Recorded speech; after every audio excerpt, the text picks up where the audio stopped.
जोहार जय मूल निवासी, मैं संकेत और आप देख रहे हैं एमएन टीवी।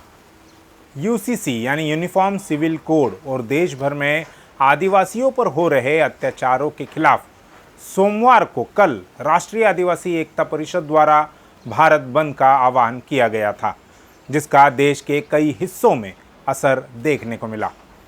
इस दौरान देश के कई हिस्सों में दुकानें और बाजार बंद रहे। वहीं लोगों द्वारा सड़क पर प्रदर्शन करने से कई जगहों पर वाहनों की कतारें भी देखने को मिली। इस दौरान सरकार के खिलाफ नारेबाजी भी खूब हुई। रांची में राष्ट्रीय आदिवासी एकता परिषद के साथ कई अन्य सामाजिक संगठनों द्वारा सड़कों पर उतरकर सड़कें जाम की गई और शहर के प्रमुख चौराहे कमरटोली चौक को पूरी तरह से जाम कर दिया। इसके कारण शहर के बड़े इलाके में लगभग 2 घंटे तक आवागमन अस्त व्यस्त रहा। रामगढ़ में भी हजारों लोगों ने रांची पटना रोड को घंटों जाम किया रखा। यूसीसी को लेकर रांची में सैकड़ों आदिवासी स्त्री पुरुष बारिश के बावजूद सड़क पर उतर आए। पुलिस ने उन्हें रोकने की बहुत कोशिश की, लेकिन प्रदर्शनकारियों के आगे उनकी एक न चली। इस वजह से कई सड़कों पर जाम लग गया।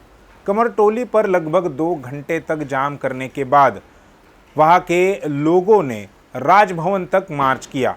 प्रदर्शन कर रहे लोगों का कहना था कि आदिवासियों को संविधान में विशेष दर्जा मिला हुआ है। आदिवासियों की शादी हिंदू मैरिज एक्ट के तहत नहीं होती। इनके संबंध विच्छेद में भी अलग तरीका अपनाया जाता है। आदिवासियों में सामाजिक तौर पर इसका निपटारा होता है। अगर यूसीसी लागू हुआ तो आदिवासियों का अस्तित्व ही खतरे में आ जाएगा। दरअसल राष्ट्रीय आदिवासी एकता परिषद द्वारा यूसीसी यानी यूनिफॉर्म सिविल कोड और देश भर में आदिवासियों पर हो रहे अत्याचार के खिलाफ भारत बंद का ऐलान किया गया था, जिसका देश भर में असर देखने को मिला। बड़े महानगरों के साथ देश भर में इसका असर देखने को मिला। कई राज्यों में नेशनल हाईवे के साथ साथ राज्यों के हाईवे पर प्रदर्शन करने से कई जगह सड़क पर वाहनों की कतार नजर आई। वहीं बड़े शहरों के साथ ही छोटे शहरों में व्यापारी प्रतिष्ठान बंद रहे। बंद के दौरान दुकानें बंद रही। कुछ छोटे शहरों में इसका काफ़ी असर दिखाई दिया।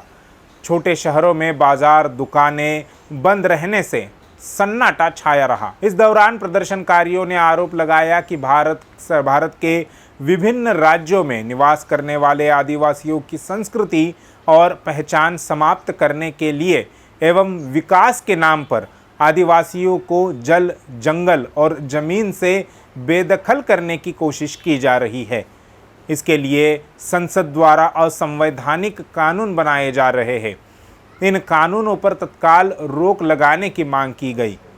इस बारे में 22 मुद्दों पर आधारित ज्ञापन जिला अधिकारी को सौंपा गया। प्रदर्शनकारियों ने यह भी आरोप लगाया कि यूसीसी यानी यूनिफॉर्म सिविल कोड का कानून बनाकर आदिवासियों की पहचान को खत्म कर उन्हें हिंदू बनाने की साजिश की जा रही है। इससे आदिवासियों का कस्टमरी लॉ ही खत्म हो जाएगा।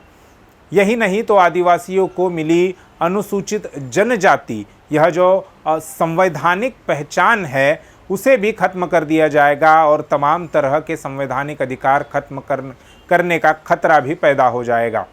कहा गया कि विकास के नाम पर आदिवासियों को जल, जंगल और जमीन से विस्थापित करने एवं उनकी रोजी रोटी छीनने के ये षड्यंत्र का हिस्सा है। प्रदर्शनकारियों द्वारा मणिपुर में आदिवासियों पर हो रहे अन्याय और अत्याचार बंद करने की भी मांग की गई।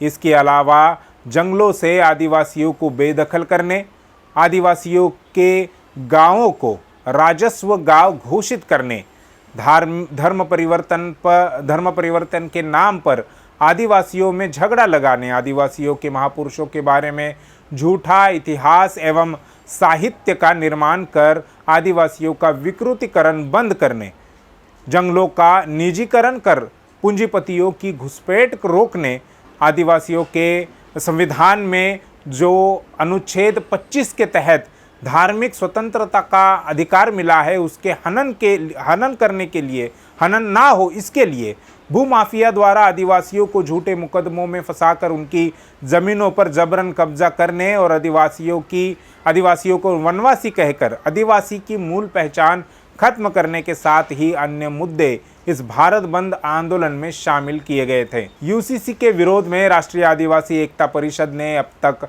4 चरणों में विरोध प्रदर्शन किया है।